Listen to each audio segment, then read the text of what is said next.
Queridos, a paz do Senhor Jesus Cristo. Aqui quem vos fala é o pastor José Cícero Vasconcelos da Nóbrega. É com imensa alegria e satisfação nesta manhã que queremos prosseguir a nossa leitura bíblica no capítulo 3 de 1 Tessalonicenses.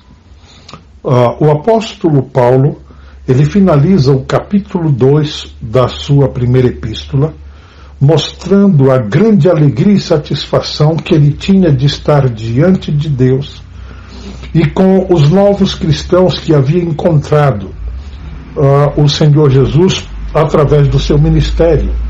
E Paulo chega a comparar estes cristãos de Tessalônica como a coroa ou o laurel concedido a um vencedor de competições esportivas gregas. Paulo chegou ao ponto de mostrar que eles seriam como a prova evidente da genuidade de sua obra em Cristo como missionário em Tessalônica. No capítulo 3, Paulo começa mostrando que, quando foram forçados a deixar em Tessalônica, Paulo e Silas foram para Bereia, a cidade vizinha a oeste de Tessalônica.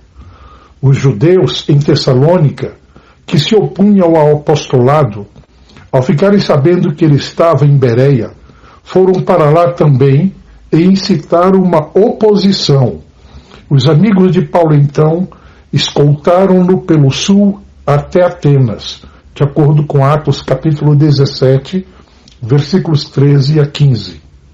Lá, o apóstolo mandou recado para Silas e Timóteo, que se ajuntasse a ele, mas antes de eles chegarem, Paulo partiu para Corinto, uma curta distância ao oeste de Atenas.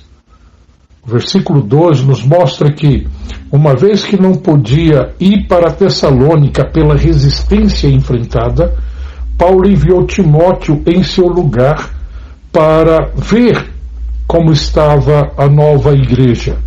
Ao que parece, Silas voltou para Filipos, a primeira parada deles na Macedônia. O apóstolo enviou Timóteo para fortalecer a igreja em Tessalônica e para confortar e exortar a fé dos novos convertidos. Os tessalonicenses, agora que eram salvos, precisavam ser edificados na fé e fortalecidos contra a constante oposição, uma vez que Timóteo era jovem e não tinha a mesma maturidade que Paulo. Uma palavra especial de recomendação foi expressa a ele como irmão em Cristo e, o mais importante, como ministro de Deus e cooperador no Evangelho. Paulo mostrou que confiava plenamente em Timóteo ao enviá-lo não somente aos Tessalonicenses, mas mais tarde também aos Coríntios, conforme Coríntios capítulo 16, versículo 10 e 11. E aos Filipenses, no capítulo 2, se percebe isto, versículos 19 a 23 da carta aos Filipenses. Queridos, uma das coisas que eu quero compartilhar, principalmente aqui a novos obreiros: conquistem a confiança da sua liderança. Uma vez que você tem a confiança da sua liderança, Deus vai poder te usar de forma como Ele quer usar. No versículo 3 e 4, as dificuldades eram previstas na vida dos cristãos, e Paulo alertou a congregação a respeito de sua tribulação. As Escrituras ensinam que aqueles que levam uma vida piedosa devem esperar a perseguição. Afinal de contas, não existe comunhão da luz com as trevas, ou seja, existe um embate, existe um conflito, uma guerra entre luz e trevas. Então essa perseguição, ela era de se esperar, conforme podemos perceber em 2 Timóteo, capítulo 3, versículo 12. Na verdade, Cristo advertiu seus discípulos dizendo que eles receberiam o mesmo tipo de rejeição que ele recebeu. No Evangelho de João, capítulo 15, no versículo 18 a 21, nos mostra o relato do evangelista. Se o mundo vos aborrece, sabei que primeiro do que a vós me aborreceu a mim. Se vós fosseis do mundo, o mundo amaria o que era seu, mas porque não sois do mundo, antes eu vos escolhi do mundo, por isso é que o mundo vos aborrece. Lembrai-vos da palavra que vos disse, não é o servo maior do que o seu senhor. Se a mim me perseguiram, também vos perseguirão a vós. Se guardarem a minha palavra, também guardarão a vossa. Mas tudo isso vos farão por causa do meu nome, porque não conhecem aquele que me enviou. Sofrer por causa da perseguição não deveria levar os cristãos a ficar abatidos. Em vez disso, eles deveriam alegrar-se por terem sido considerados dignos de compartilhar os sofrimentos de Cristo. Mateus capítulo 5, versículo 10 a 12. Versículos 5 a 8 do capítulo 3. O nosso trabalho viesse a ser inútil. Queridos, como todos obreiros, como todos pastores, missionários, evangelistas, obreiro de uma maneira geral, existe preocupações por parte da liderança. E a preocupação de Paulo era que os tessalonicenses pudessem sucumbir à tentação de Satanás e abandonar a fé cristã. Se estás firmes no Senhor, a alegria de Paulo estava baseada na fidelidade dos tessalonicenses a Cristo Jesus. Eu gosto muito de dizer que, quando a gente analisa e olha, parece que estes cristãos, eles carregavam um lema com eles. A nossa fé está firmada na fidelidade de Deus e na veracidade da sua palavra. No versículo 3, vindo, porém, agora, Timóteo de vós. O sentido do original aqui é que Timóteo havia acabado de chegar com as notícias quando Paulo, então, sentou-se para escrever. Isso mostra claramente a ocasião e o objetivo da carta. Quando Timóteo chegou, suas notícias foram tão boas, mas tão boas, na verdade, que, trazendo-nos boas novas, é a mesma expressão muitas vezes traduzida por pregar o Evangelho, as boas novas do Evangelho. Paulo alegrava-se por ouvir a respeito da fé e do amor destes novos cristãos. O apóstolo queria muito vê-los pessoalmente, mas estava contente por saber que esses irmãos, eles nutriam também o mesmo desejo a respeito de Paulo. Eles também desejavam, eles ansiavam em ver Paulo. Aqui eu quero dizer uma coisa muito importante para todos os obreiros, para nós obreiros, uma advertência, um grito de alerta, coisa boa. É importante, queridos, quando nós podemos voltar a uma igreja onde nós podemos cooperar e ter essa alegria da satisfação de ser bem recebido no local, ou quando os irmãos podem expressar a grande saudade que eles têm da nossa passagem pela igreja onde passamos. Que Deus nos ajude a carregar essa marca conosco.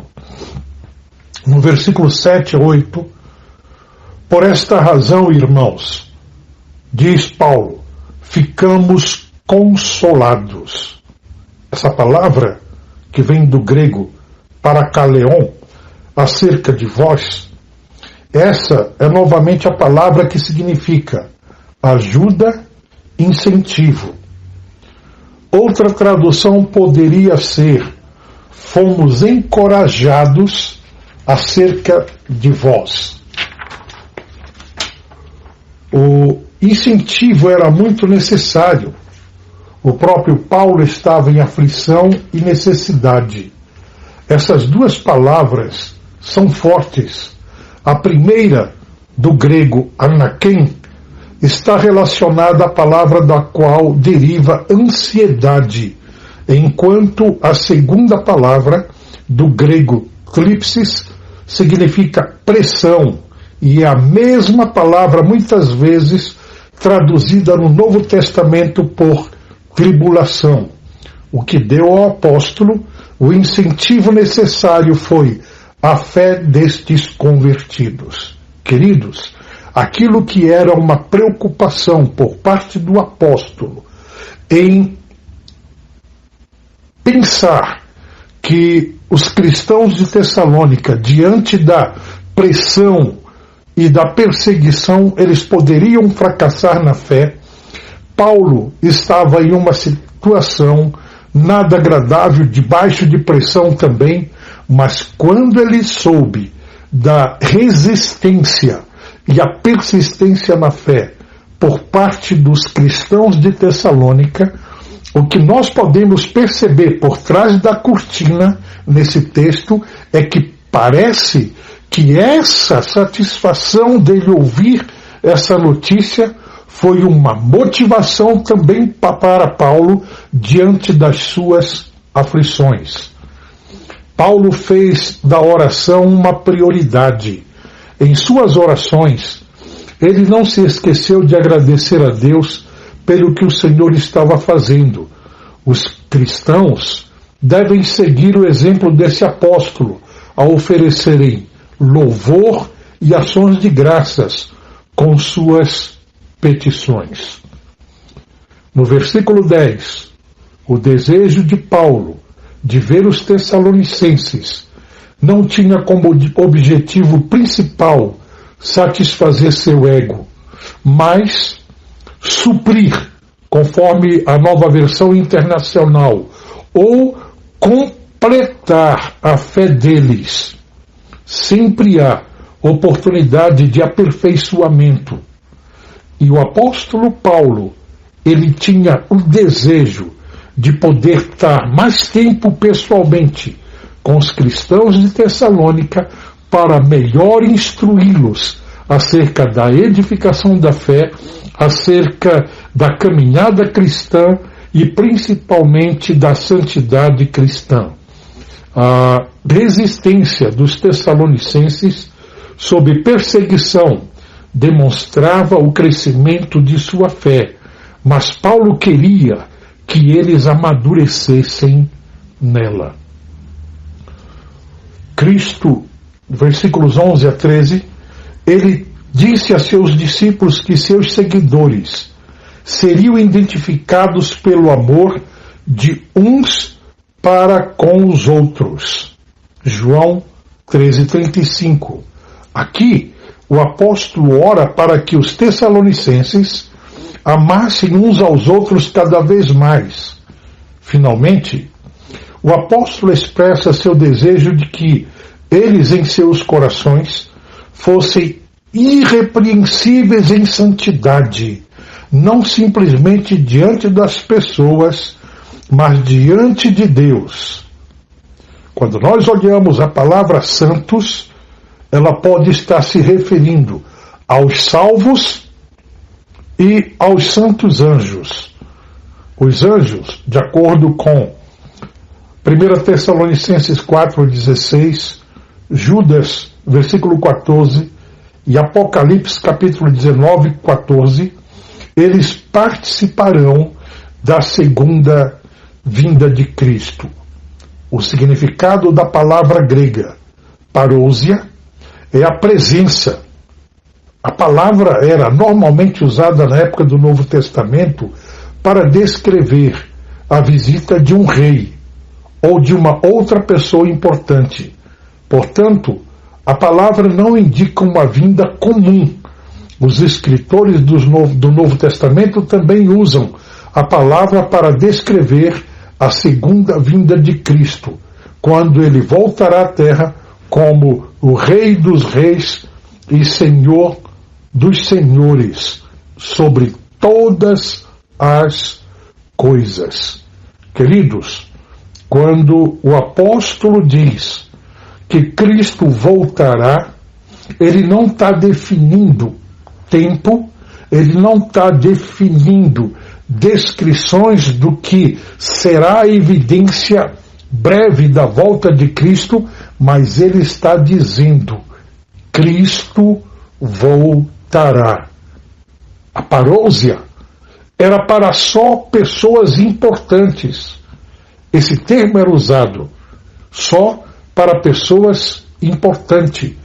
Cristo é o noivo da igreja e a sua parousia para a noiva, ela é real a qualquer momento, a qualquer instante. O brado, o alarido vai ser bradado. Aí vem o noivo. Queridos, que Deus nos ajude, que Deus nos mantenha com uma fé firme, com uma esperança bem aquecida e com o ardor latente no coração da perseverança, da persistência na bem-aventurada esperança, o aparecimento de Cristo para nos buscar.